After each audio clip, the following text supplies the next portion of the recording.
प्रांतीय उद्योग व्यापार प्रतिनिधि मंडल के पदाधिकारियों ने कुंडेश्वरी रोड स्थित एक होटल के सभागार में प्रेस से वार्ता करते हुए कहा है कि यदि एमपी चौक के निकट रेलवे ओवरब्रिज का निर्माण कार्य 31 दिसंबर 2022 तक पूरा न हुआ तो व्यापार मंडल पदाधिकारी एवं काशीपुर का समस्त व्यापारी समाज अनिश्चितकालीन धरना प्रदर्शन पर बैठने को बाध्य होगा। क्षेत्र की अन्य ज्वलंत समस्याओं का समाधान न होने पाने पर भी व्यापार मंडल के तेवर बेहद तल्ख नजर आए।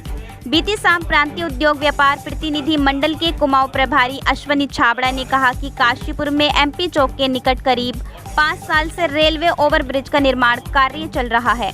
इस आरओबी का निर्माण 2 वर्ष में पूरा होना तय हुआ था, लेकिन दुर्भाग्य की बात है कि यह 5 वर्षीय योजना में तब्दील हो गया है। 5 वर्षों में भी निर्माण कार्य पूरा न होने से व्यापारी वर्ग बुरी तरह आजिज है, कारोबार चौपट है। उन्होंने केंद्र व राज्य सरकार को अल्टीमेटम देते हुए 2 टूक कहा कि यदि 31 दिसंबर 2022 तक निर्माण कार्य पूरा न हुआ तो व्यापार मंडल एवं समस्त व्यापारी समाज अनिश्चितकालीन धरना प्रदर्शन करेगा और इस दौरान किसी भी राजनीतिक दल के प्रतिनिधि को धरना स्थल पर आने नहीं दिया जाएगा। वहीं प्रदेश मीडिया प्रभारी दिलप्रीत सिंह सेठी ने शहर में बड़ी तादाद में संचालित ई रिक्शाओं से होने वाली दिक्कत पर चर्चा करते हुए कहा कि इनसे व्यापारियों का व्यापार खासा प्रभावित हो रहा है। सेठी ने कहा कि काशीपुर क्षेत्र में लगभग हर ओर चल रही ई रिक्शा भारी जाम का सबब बन रही है। ई रिक्शा चालक किसी भी दुकान अथवा मकान के आगे अपना ई रिक्शा यह समझकर खड़ा कर देते हैं जैसे कि वहां रिक्शा स्टैंड हो। ई रिक्शा संचालन का कोई मापदंड नहीं है। उन्होंने इसके स्थायी समाधान की मांग उठाई। उन्होंने कहा कि बाहरी क्षेत्रों से आकर यहां रिक्शा चलाने वाले लोग अपराध का पर्याय बने हैं। कई बार यात्रियों का सामान लेकर चंपत हो जाने, लूटने व चैन स्नेचिंग की घटनाएं किसी से छिपी नहीं हैं। शहर में पार्किंग व्यवस्था न होने पर भी सेठी खफा नजर आए। बिंदु पर आपने अपनी बात रखी। समस्या जो काशीपुर की है वो जाम की है और इस जाम से एक चीज प्रभावित नहीं हो रही है, इससे हमारा व्यापार प्रभावित हो रहा है, हमारे व्यापारी प्रभावित हो रहे हैं इससे, क्योंकि काशीपुर में इतनी ज़्यादा बड़ी मात्रा में ई रिक्शा आ गई है और उन्होंने हर हमारे व्यापारी की दुकान के आगे अपना एक स्टैंड बना दिया है, जबकि इनको अनुमति नहीं है। ये लोग सिर्फ चक्कर लगा सकते हैं पूरे बाजार का और जितनी भी मेन मुख्य मार्ग है हमारे शहर के, जैसे Ramnagar road, Bajpur road, station road, अपना जसपुर खुर्द रोड, जितने भी रोड है ये वहाँ पे स्टैंड नहीं बना सकते। इन लोगों को घूमना ही पड़ेगा और अपना एक स्टैंड बनाना पड़ेगा जहाँ पे स्टैंड में ये गाड़ियाँ खड़ी हो। इन्होंने वो छोड़कर इन्होंने हर दुकान के आगे एक अपना स्टैंड बना दिया है। ये गाड़ियाँ सीज होनी चाहिए और ये जितने भी आपराधिक किस्म के कई ऐसे लोग अन्य राज्यों से ई रिक्शाएँ लेके आ रहे हैं, उनकी आपराधिक गतिविधियों में उनकी लिप्तता है और ऐसा हमें अंदेशा हो रहा है कि इससे हमारा यहाँ का क्राइम बढ़ रहा है। तो ये दोनों ही मुद्दे जो हैं, जो हमारे व्यापारी जिससे प्रभावित हो रहे हैं, और ये मुद्दा निश्चित ही इसका समाधान निकालना अति आवश्यक है, क्योंकि इससे हमारे काशीपुर की रोजी रोटी, हमारी लाइफलाइन और हमारी जो काशीपुर की हर एक व्यापारी एक दूसरे से जॉइंट है। तो सबका व्यापार अगर अच्छा चलेगा तभी सबका अच्छा चलेगा और किसी का मंदा होगा तो सबका मंदा चलेगा।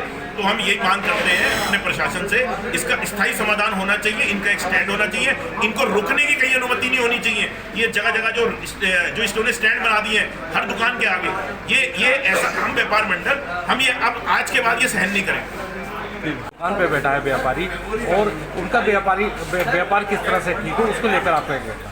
ऑनलाइन व्यापार जो एक बहुत बड़ी कंपनियों द्वारा ऑनलाइन व्यापार चलाया जाता है, उसमें रोजगार सिर्फ मात्र कुछ ही लोगों को मिलता है कि अगर ऑनलाइन कोई कंपनी है और हमारे काशीपुर में माल सप्लाई करें तो सिर्फ 3 से 4 लोगों की जरूरत है। लेकिन जो हमारे व्यापारी हैं वो हर एक दुकानदार कम से कम 2-3 लोगों का पेट पाल रहा है, उसे रोजगार दे रहा है, उसका घर परिवार उस दुकान से चल रहा है। ऑनलाइन कंपनियों ने क्या कर दिया, आके कम माल जो है ऑनलाइन सप्लाई कर रहे हैं, ऑनलाइन घर पे पहुँच रहा है, आदमी मोबाइल में देख रहा है, उसे किसी की जरूरत नहीं, सीधे घर पे माल पहुँच रहा है, उसकी क्वालिटी खराब आ रही है, फ्रॉड बहुत हो रहे हैं। क्योंकि ये हम भारतवर्ष में रहते हैं, हम अभी विकास की दौड़ में आगे चल रहे हैं, विकास कर रहे हैं। कुछ विकसित देश है, जो विकसित देशों में ऑनलाइन शॉपिंग होती है वहाँ फ्रॉड नहीं हो पाता है, क्योंकि वहाँ उन कंपनियों पे उन सरकार की नज़र रहती है कि कौन माल फ्रॉड कर रहा है या नहीं कर रहा है। हमारे भी मंगाई लैपटॉप मंगाई तो कोई पत्थर बेच दे रहा है, कोई कूड़ा भर के बेच दे रहा है, तो वो चीज़ें खत्म होनी चाहिए और ऑनलाइन व्यापार खत्म होना चाहिए। ऑनलाइन व्यापार खत्म होगा, आपने भी देखा दीपावली के त्यौहार पर मार्केट में भीड़ ही नहीं थी, जबकि हिंदुस्तान की व्यवस्था एक, हमारे भारत की व्यवस्था एक ऐसी है कि त्योहारों पे लोग खरीदारी करने बाजार में आते हैं, लेकिन इस बार ऑनलाइन शॉपिंग के चक्कर में बाजार में भीड़ नहीं सकती, तो हमारा व्यापारी पिस रहा है, हम अपने व्यापारियों को पिसने नहीं देंगे। ठीक है। काशीपुर शहर को 2 हिस्सों में बांट दिया है। फ्लाईओवर बन रहा है जो 5 साल से बन रहा है, उसके संदर्भ में है। डबल इंजन की सरकार होते हुए भी इन 5 साल में हमारा वो फ्लाईओवर नहीं बन पाया और काशीपुर को 2 जगह बांट दिया गया और काशीपुर व्यापारियों की कमर तोड़ दी गई। उस संदर्भ में है कि 5 साल में नहीं बना, अब नहीं बना तो फिर नहीं बनेगा। 31 दिसंबर तक नहीं बना तो उसके बाद हम अनिश्चितकालीन धरने पे बैठेंगे व किसी भी राजनेता को उसके बाद कोई कार्यक्रम किसी भी पार्टी का हम नहीं करने देंगे। कोई भी कार्यक्रम हम उसका विरोध करेंगे, चाहे हमें उसके लिए चाहे किसी भी हद तक जाना पड़े।